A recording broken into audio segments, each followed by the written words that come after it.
dit, Gérald Darmanin, mais pourtant j'avais donné des instructions, j'avais fait une ordonnance, j'avais demandé à ce que les affaires qui concernent les enfants, les mineurs, soient sur le haut de la pile. Ma circulaire n'a pas été respectée. Pardonnez-moi, mais ce n'est pas vrai. Ce que dit Monsieur Darmanin est une manière en quelque sorte de s'exonérer de sa propre responsabilité, qui est une responsabilité politique et ne correspond pas aux faits. Il n'y a pas eu d'instruction de Monsieur Darmanin demandant à ce que la lutte contre les violences sexistes et sexuelles et la lutte contre les violences sexuelles contre les enfants soit une priorité ultime.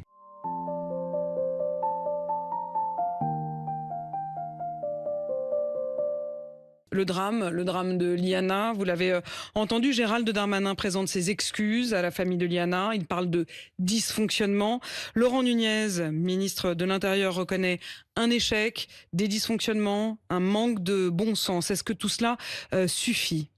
Non, ça suffit pas. Que le ministre de la Justice présente ses excuses, c'est la moindre des choses. Mais je vois bien qu'il y a une tentative, si vous voulez, d'aller pointer du doigt ou faire porter la responsabilité à des individus ou à des dysfonctionnements qui seraient des dysfonctionnements individuels, alors que clairement, ce que révèle malheureusement cette tragédie, c'est un problème qui est un problème systémique de prise en charge dans notre société de la lutte contre les violences sexistes et sexuelles de manière générale et particulièrement de la lutte contre les violences sexuelles à l'égard des enfants. Et que les réponses, elles ne peuvent pas seulement être des réponses de sanctions individuelles, elles doivent être des réponses qui sont des réponses systémiques. Vous savez, il y a une commission indépendante qui s'appelle la Civise, qui a travaillé sur les problèmes d'inceste et de violences sexuelles contre les enfants. Elle a formulé un certain nombre de recommandations, plus de 80 en 2023. Et à l'heure où je vous parle aujourd'hui, vous avez seulement 25% de ces recommandations qui ont été mises en œuvre et qui sont effectives. Vous avez des associations qui demandent 2,6 milliards d'euros dans la lutte contre les violences sexistes et sexuelles. Et aujourd'hui, malheureusement, on n'en voit pas la couleur. Donc c'est ça qu'il faut faire. Il dit, Gérald Darmanin, mais pourtant j'avais donné des instructions, j'avais fait une ordonnance, j'avais demandé à ce que les affaires qui concernent les enfants, les mineurs, soient sur le haut de la pile. Ma circulaire n'a pas été respectée. Pardonnez-moi, mais ce n'est pas vrai. Il y a eu 3 circulaires dont M. Darmanin parle quand il est allé à la télévision avant le week-end.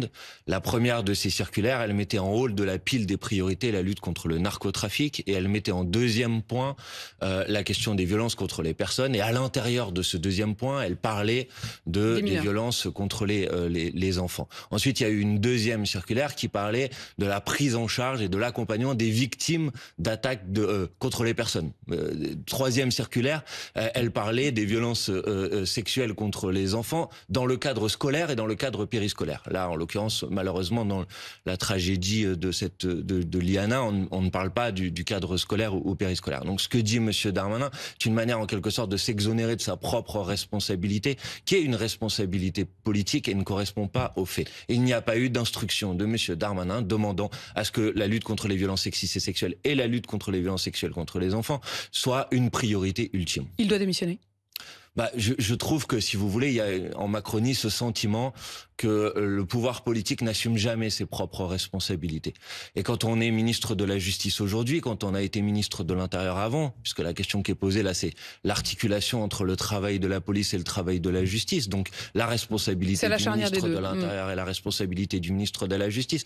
Il me semble un peu normal dans une démocratie au bout d'un moment que les responsables politiques assument leurs responsabilités et qu'ils cherchent pas en permanence à se défausser. Donc pour vous, Gérald Darmanin et Laurent Nunez devraient remettre leur démission. Je trouve que la question se pose en tout cas. Mais vous la demandez cette démission? Mais ça sert à rien que je la demande. Mathilde Panot le fait. Hein. Oui, voilà. Mais c'est surtout que je sais bien qu'il suffit pas que je la demande pour qu'elle devienne effective. Je dis juste que la responsabilité politique à un moment elle est posée parce que sinon le sentiment qu'on envoie aux Françaises et aux Français, c'est qu'à la fin on cherche juste à se protéger. Or la question qui est posée, elle dépasse des personnes, elle passe des individus. C'est une question qui doit être une question de société. Comment on fait en sorte que nos enfants soient protégés? Comment on fait en sorte qu'on comprenne que les enfants sont un sujet de droit, qu'on peut pas laisser comme ça. Enfin, pardon, mais il y a 160 000 violences sexuelles contre les enfants. Quand il y a des plaintes pour viol d'enfants, il y en a 72% qui sont classées sans suite. On est en train de parler. Et il y en avait eu plusieurs avant le drame de Liana qui concernait Jérôme Barella, le suspect. Il y en avait 4 au moment de sa disparition. Il y en a 9 aujourd'hui. Laurent Nunez dit d'ailleurs, c'est un drame qui aurait pu être évité. Malheureusement, je crois que sur ce point, il a raison. Quand on sait que il y a une plainte qui date d'il y a plus d'1 an, que cette personne n'avait même pas été auditionnée, quand on sait que un des signalements qui a été fait à la gendarmerie n'a même pas été suivi d'effet, quand on sait que cette personne a subi une sanction administrative puisqu'elle travaillait dans un établissement scolaire et qu'elle a été licenciée et qu'il n'y a pas eu de signalement à la justice, c'est terrible de se dire que, évidemment, c'est un drame, une tragédie, et ce sentiment atroce qu'il aurait pu être On va évité. voir ce que vous proposez, vous, sur la justice, mais Manuel Bompard, vous avez dit, les sanctions, ça ne suffirait pas, mais en faut-il tout de même?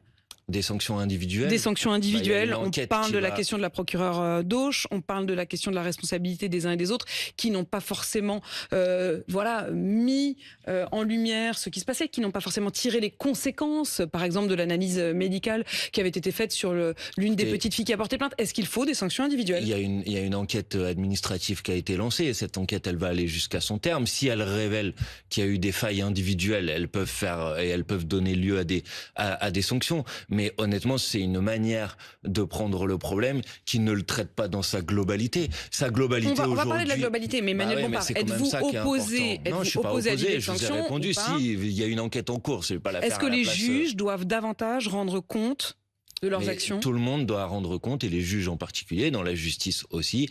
La responsabilité individuelle, elle existe toujours.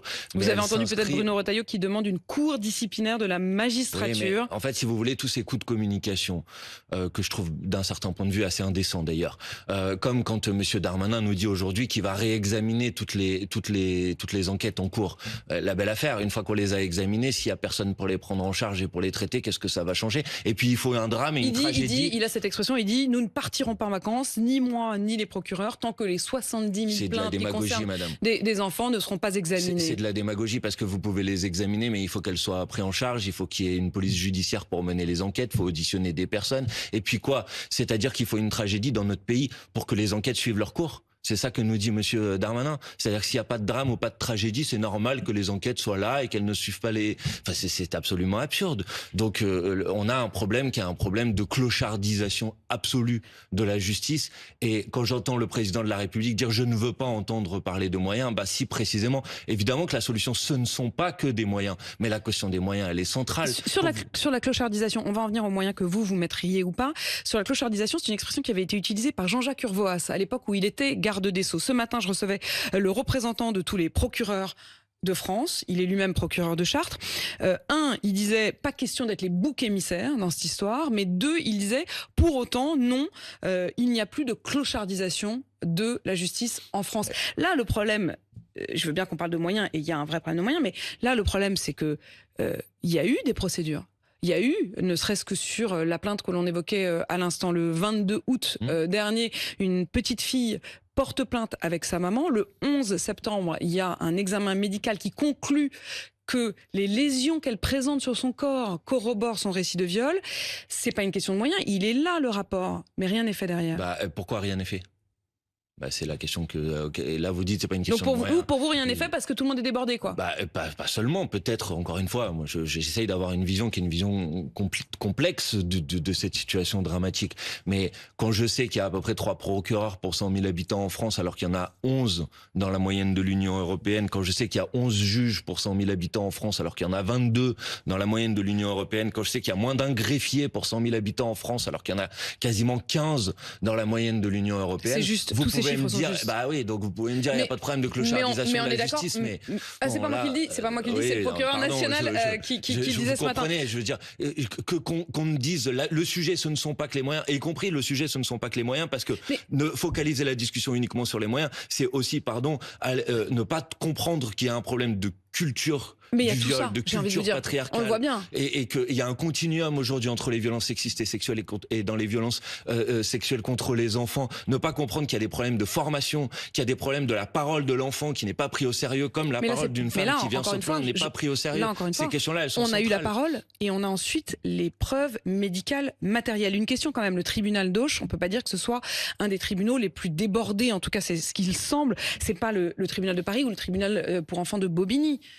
je sais pas, je vous invite à regarder. J'ai lu plusieurs articles dans la presse sur le fait qu'à un moment il y avait plus de juges dans ce tribunal. Bon, je suis pas sûr que nos tribunaux, nos petits tribunaux, parce que c'est ça la comparaison que vous faites, en particulier dans les zones qui sont pas les grands centres urbains, soient en très meilleure santé, si vous voulez, que les tribunaux. Vous faites quoi Pour restaurer la justice, pour lui donner les moyens. Comme je vous le disais, d'abord on met en œuvre immédiatement l'ensemble des recommandations qui sont formulées par cette CIVI, cette commission indépendante qui a travaillé, et ces recommandations, elles doivent être suivies des faits. Deuxièmement, on accorde les 2,6 milliards d'euros qui sont demandés par les associations qui travaillent sur ce sujet pour pouvoir avoir le plan digne de la France dans la lutte contre les violences sexistes et sexuelles. Enfin, pardonnez-moi, on est capable de distribuer des dizaines de milliards d'euros aux grandes entreprises sans contrepartie. On est capable de donner des dizaines de milliards d'euros de cadeaux fiscaux aux plus riches dans ce pays sans que ça ne pose de problème. Et on n'est pas capable de mettre moins de 3 milliards d'euros pour lutter contre les violences sexistes et sexuelles et pour protéger nos enfants.